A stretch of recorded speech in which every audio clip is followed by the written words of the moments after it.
Hi, I'm Lauren Paczynski. And I'm Mitchell Banky. And welcome back to another week's episode of Fakt. Boy, a lot has happened this week. Right, Lauren? That's right. But do you know what hasn't changed? No, you tell me.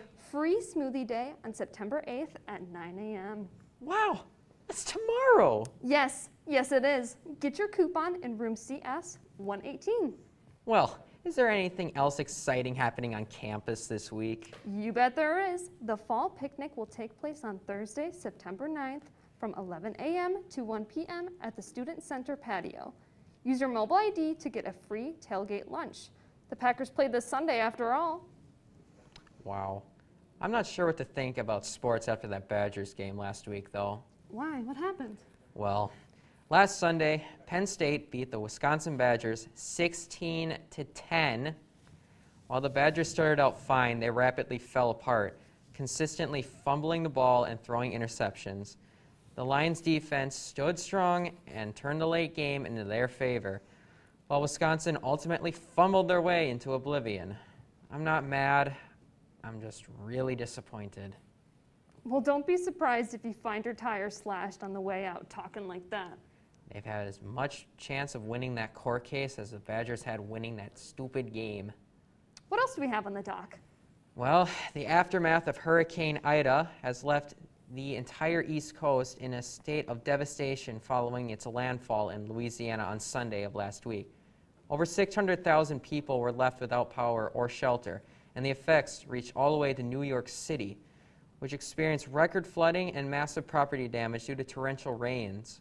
Hurricane Ida is the second most damaging hurricane to strike the state of Louisiana after Hurricane Katrina, and is tied for wind speed with Hurricane Laura and the last island hurricane of 1856.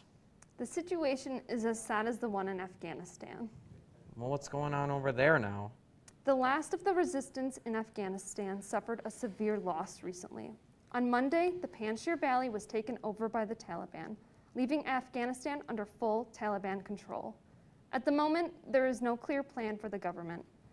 It was said that women's rights would be respected. However, protests for women's rights have been stopped with brute force. Well, there's definitely a lot going on over there. You can say that again. There's definitely a lot going on over...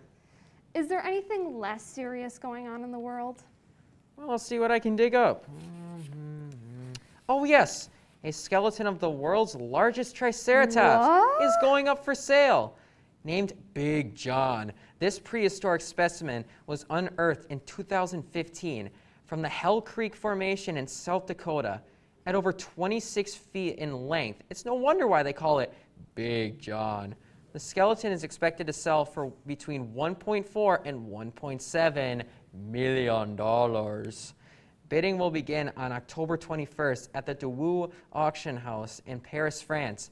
Many paleontologists do not approve of this private auction selling skeletons such as this because it limits the researchers and proper care of these rare artifacts. Whatever the outcome of this auction is, we wish Big John the best as he finds a new home. Speaking of home, let's take a look at Wisconsin and this year's cranberry crop. Well, what's so special about it this year? The crop is looking average. Okay. In August, the cranberry crop was expected to be around 4.9 million barrels, while the average is 5.5 million barrels. This was mainly due to the warm, dry weather we had over most of the summer. The recent rain and slightly cooler temperatures have given the cranberries new life.